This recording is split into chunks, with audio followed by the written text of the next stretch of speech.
თითოეულ ჩვენგანს ცხოვრებაში ერთხელ მაინც დაუსვავს საკუთარი თავისათვის მარადიული კითხვა. რა არის ჩემი ცხოვრების აზრი? როგორ გავარჩიო კეთილი და ბოროტი ამ რთულ სამყაროში? სად ვიპოვო საყრდენი, როცა ირგვლივ ყველაფერი ინგრევა? ჩვენ პასუხებს ვეძებთ წიგნებში, შეიძლება ფილმებშიც კი. მეგობარს ვეკითხებით რჩევებს. მაგრამ არსებობს ერთი წყარო, რომელიც უკვე ათასობით წელია ღრმა და სულ პასუხს გვთავაზობს. ეს წყარო ყველა დანარჩენისაგან იმიწყობს, რომ ის უშუალოდ ღვთისაგანაა მოცემული. სხვაგვარად რო ვთქვათ, ეს ის წყაროა, რომელიც უბრალოდ სიმცდარესთან ვერ იქნება წილნაყარი. დღეს ჩვენ ბიბლიური უწყების პრაქტიკულ მნიშვნელობაზე ვსაუბრობ და იმაზე, თუ რატომ არის ის აუცილებელი ყოველი ადამიანისათვის. უწინარეს ყოვლისა აღვნიშნოთ ის, რომ ბიბლია ჩვენი სულიერი კომპასია, რომელიც ჩვენს ცხოვრებასა და აზროვნებას საჭირო მხარეს მიმართავს. აი სამყაროში, სადაც მორალური ორიენტირები ხშირად ბუნდოვანია, წმინდა წერილი კოორდინატთა ნათელ სისტემას გვაძლევს.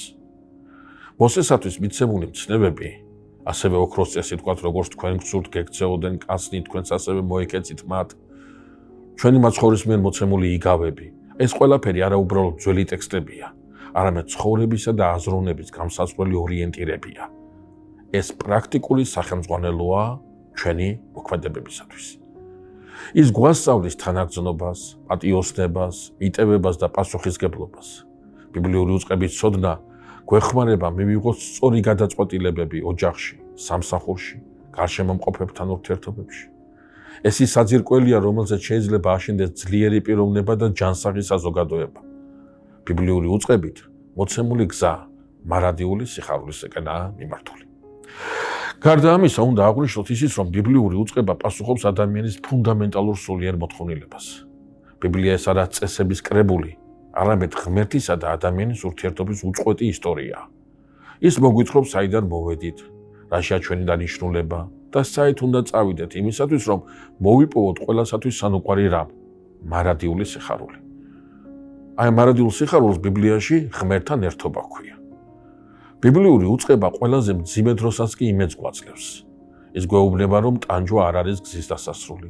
ქრისტეს აღდგომის უწყება ეს არის სიკვდილზე სიცოცხლის, ბოროტებაზე სიკეთის გამარჯვების უმთავრესი გზავნილი. ადამიანისათვის, რომელმაც იცის ეს უწყება და სწამს, მისი ყველაზე მძიმე განსასწრელიც კი აზრს იძენს და პერსპექტივას ხედავს. ამ დროს განსასწრელი არა ჩიხი, არამედ რაღაც უფრო დიდისაკენ მიმავალი გზა ხდება. ბიბლიის ცოდნა მთელი ჩვენი ცივილიზაციის გაგების გასაღებია. ლიტერატურა, ფერწერა, მუსიკა, ფილოსოფია და სამართალიც კი ეს ყველაფერი გაჟღენთილია ბიბლიური სახეებითა და იდეებით. წმინდა წერილის ცოდნის გარეშე ჩვენ სულფასოვნად ვერ შევაფასებთ დანტეს, დოსტოევსკის, ბახისა და რემბრანდტის გენიას. ჩვენ მხოლოდ ზედაპირს დავინახავ და კულტურული პროცესის მთელ სიღრმეს გამოვტოვებთ. ტყუილად როდი მიმართავდნენ კაცობრიობის დიდი მოაზროვნეები ბიბლიას. ადრეული ეკლესიის გამოჩენილი მოღვაწე წმინდა იოანე ოქროპირი ჯერ კიდევ მეოთხე საუკუნეში საუბრობდა წმინდა წერილის შესწავლის სასიცოცხლო აუცილებლობაზე.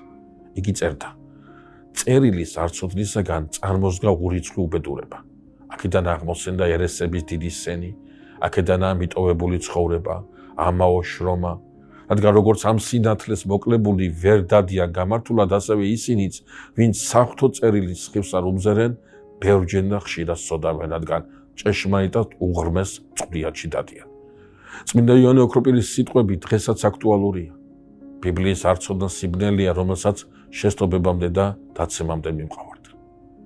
ამდენად, ბიბლიურ უწყების ცოდნა ეს არა მეცნიერთა ან სასულიერო პირთა თუ თეოლოგთა ვიწოწყრის საქმიანობაა, ეს უფრო სასიცოცხლო აუცილებლობაა. ეს ადამიანის სულიერი კომპასია, აზრისა და იმედის წყაროა და ამ სამყაროს გაგების გასაღებია, რომელშიც ვცხოვრობთ. ბიბლია უბრალოდ წიგნი არა, მილიონობით ადამიანისათვის ეს ცოცხალი სიტყვაა, პირადი წერილია ღვთისაგან თითეული ჩვენგანისათვის.